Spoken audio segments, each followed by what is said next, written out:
Black Oni. Hey guys, this is JBlaze06 here, giving you another episode of JBlaze Online, centering on E3, predictions, and ways in which both Sony and Microsoft can wow us at this year's E3. Last video was centered on Microsoft and how they can wow us at E3, so if you want to see that, make sure you check this link, annotation right here, or here. Haven't decided where it'll go, but it'll be there for you, for your eyes, for your enjoyment. So yeah, let's get right into it. We're going to talk about the top 5 ways in which Sony can wow us at this year's E3.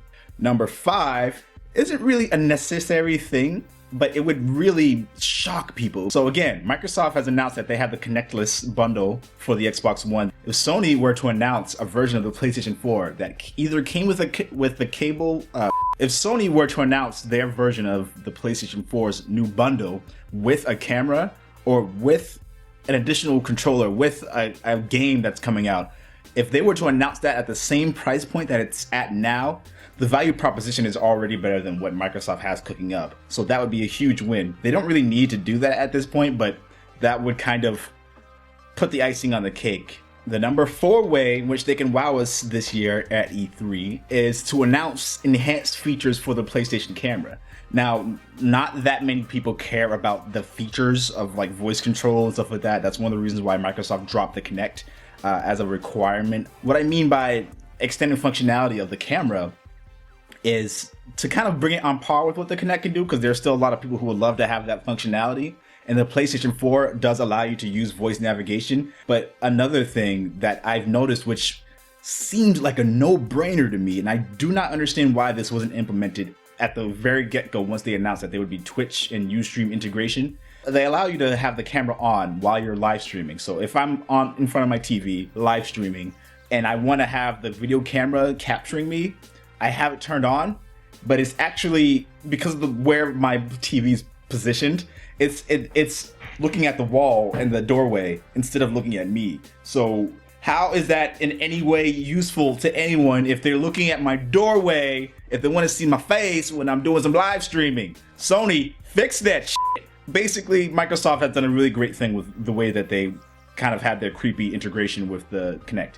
It will detect where your face is, and then depending on that, when you're in video chat or video calling someone, you'll see it in one of the podcasts, Black Oni Podcast, where Dave is using it. It'll move where it's focusing its attention based on who is there and where the voice is coming from. The PlayStation 4 has the ability to face detect you because you can log in by just your face and just holding up the controller. It has the ability to do it. I don't understand why they aren't using that ability to center on the person playing. I just can't. The number 3 way in which they can wow us at this year's E3 is showing an even bigger improvement over the network infrastructure. I'm in no ways complaining about the network features that we have right now. They're awesome. I did notice that Sony decided to run its maintenance on the PlayStation Network on Saturday night. And I was kind of upset because I was in the middle of playing some Warframe and my PS4 froze, and I thought there was something wrong with the PS4, but in actuality, it was logging me out of the network and there was no indication as to what the hell was going on. So Sony, you should fix that. Don't run maintenance on high traffic times and days of the week. It just sounds illogical. The number 2 way in which Sony can really wow us at E3 is to announce more games that are cross-platform across both the PlayStation 3, the PlayStation 4, the Vita, and PC. So, Final Fantasy XIV, A Realm Reborn, has launched on the PlayStation 4 not that long ago. All 3 of these groups of people can play together on their servers. And I find that fascinating and also extraordinary in terms of network infrastructure. There needs to be more games like that.